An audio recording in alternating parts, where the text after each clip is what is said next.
ना इधर ना उधर, सीधे मुद्दे पर नजर। और क्या है आज की खबर, आप देखना शुरू कर चुके हैं न्यूज़ 18 आपके पुनीत के साथ। तो अमेरिकी राष्ट्रपति डोनाल्ड ट्रंप ने यूक्रेनी राष्ट्रपति वोलोदिमीर ज़ेलेंस्की को फटकार लगा दी है।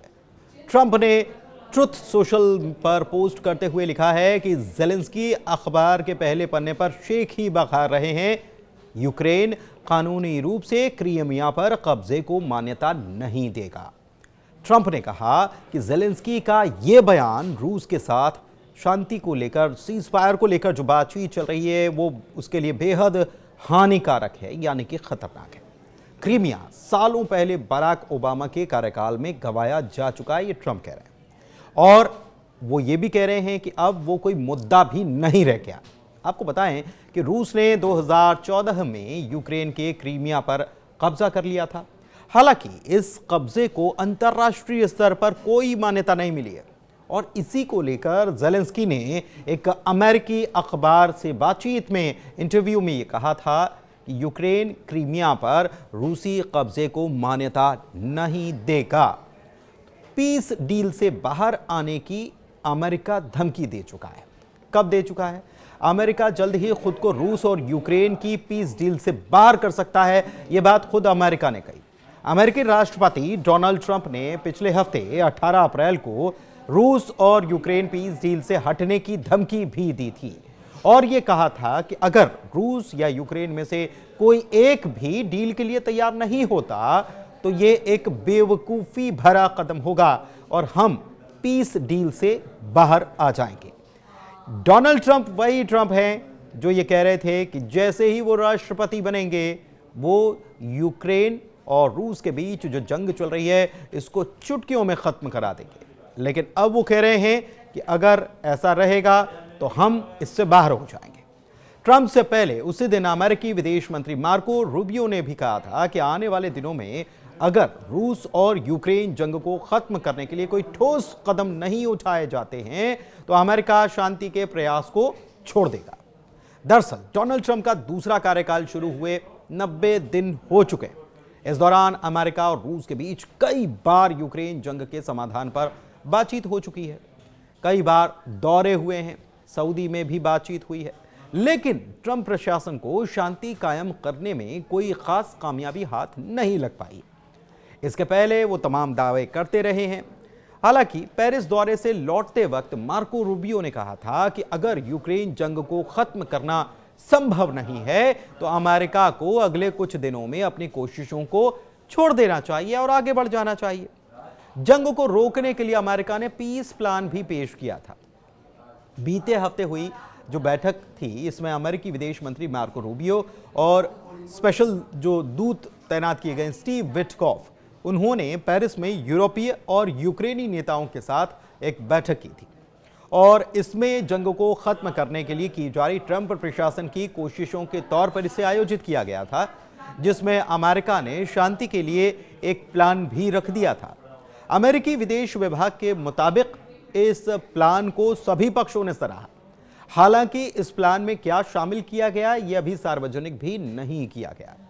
बैठक के बाद मार्को रूबियो ने कहा कि वो ठोस समझौते के लिए पेरिस आए थे। इधर खबर आई कि अमेरिका और यूक्रेन के बीच जल्द ही मिनरल डील या खनिज समझौता हो सकता है।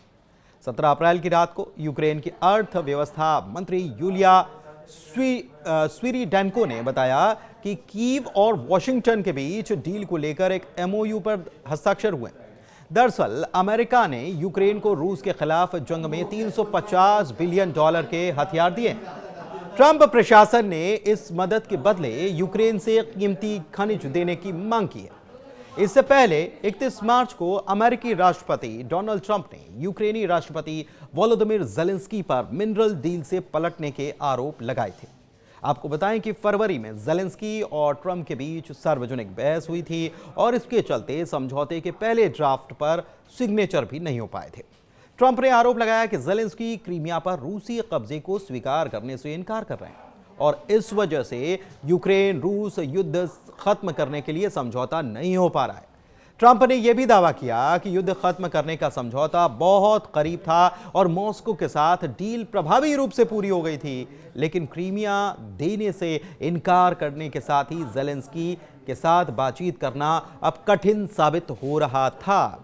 इसका जवाब ज़ेलेंस्की ने सोशल मीडिया के पोस्ट के जरिए दिया और 2018 में ट्रंप के तत्कालीन विदेश मंत्री माइक पोम्पियो के द्वारा जारी किया गया क्रीमिया घोषणा शेयर किया, जिसमें यह कहा गया था कि वॉशिंगटन क्रीमिया पर रूस के कब्जे के प्रयास को खारिज करता है। जब दोनों नेता एक दूसरे पर आरोप प्रत्यारोप लगा रहे थे, उसी समय यूक्रेनी अधिकारियों ने कीव पर दुश्मन मिसाइल हमले के लिए अलर्ट भी जारी किया। इसके बाद राजधानी भर में विस्फोटक की आवाज सुनाई दी। ट्रंप ने कहा कि संघर्ष को समाप्त करने के लिए यूक्रेनी राष्ट्रपति के द्वारा अमेरिकी शर्तों को स्वीकार करने से इनकार करना किलिंग फील्ड को लंबा खींचने के अलावा कुछ नहीं होगा।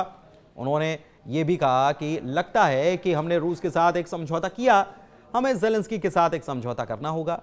उन्होंने यह भी कहा कि मैंने सोचा कि ज़ेलेंस्की से डील आसान हो सकती है, लेकिन अब तक ये कठिन रही है। यानी कि एक बार फिर से ज़ेलेंस्की जो कह रहे थे कि हम शांति प्रस्ताव के लिए राजी हैं, सिग्नेचर के लिए राजी हैं, उन्हीं के पाले में गेंद फेंक दी गई और उन्हीं को कटघरे में खड़ा कर दिया गया कि शांति जो अभी तक नहीं हो पाई है उसके लिए अगर कोई जिम्मेदार है तो वो है ज़ेलेंस्की की जिद। यूक्रेन के लिए आखिर क्रीमिया अहम क्यों है, इसको समझ लेते हैं। क्रीमिया पर यह संघर्ष एक दशक यानी कि 10 साल से भी ज्यादा समय से चला है। 2014 जब यूक्रेन में रूस समर्थक राष्ट्रपति को कुर्सी से हटा दिया गया था और उसके बाद रूस ने क्रीमिया को कब्जे में कर लिया था और पूर्वी यूक्रेन में खूनी लड़ाई देखी गई, उग्रवादियों का समर्थन हुआ।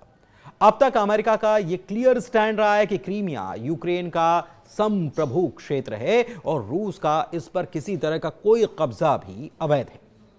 लेकिन लग रहा है कि ट्रंप अब कुछ और मूड में हैं। ट्रंप ने नेतृत्व में अमेरिका औपचारिक रूप से क्रीमिया पर रूसी नियंत्रण को मान्यता दे रहा है, जबकि यह संयुक्त राष्ट्र चार्टर और उसके सिद्धांतों का साफ तौर पर उल्लंघन है, जिसे अमेरिका ने दूसरे विश्व युद्ध के बाद से लागू करने का रास्ता साफ कर रखा है। चार्टर क्या कहता है यह समझना जरूरी है। चार्टर यह कहता है कि सीमाओं को बल के द्वारा यानी कि ताकत के द्वारा या हथियार के द्वारा या सैन्य ताकत के द्वारा बदला नहीं जाना चाहिए। यूक्रेन ने लंबे समय से यह कहा कि वो 2014 में रूस के द्वारा अवैध रूप से कब्जा किए गए दक्षिणी प्रायद्वीप जो कि क्रीमिया है उसे छोड़ने वाला नहीं है।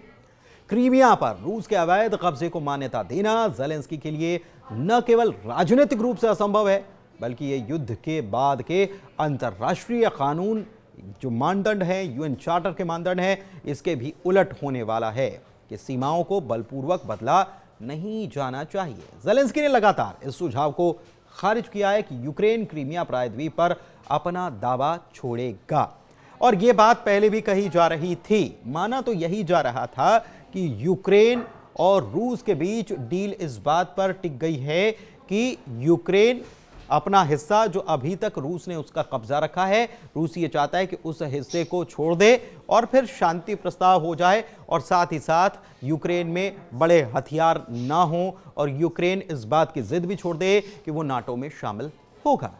लेकिन दूसरी तरफ बात वहीं पर आकर अटक गई।